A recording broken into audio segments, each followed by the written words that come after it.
در مسیر اربعین هر سال تعداد زیادی گوشواره بین بچه‌ها پخش می‌کنیم. چرا؟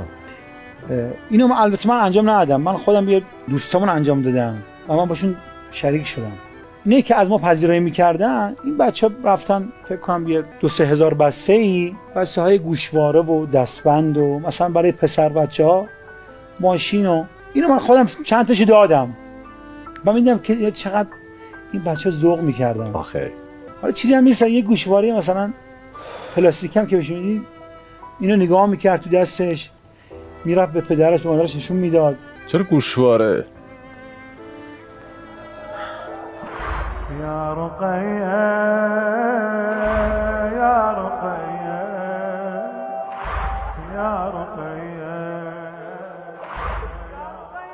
آخه تو این مسیر خیلی از گوشوارهای دخترای امام حسین رو بردن. یه شخصی میخواست گوشواره‌ای که از نازدانه‌های ابی عبدالله یا اونایی که کربلا بودن داشت میکند اینو و گریه میکرد. گفت تو که داری گوشواره منو میدوزی چرا گریه میکنی؟ واقعا اگه من ندوزدم کسی دیگه میدوزه.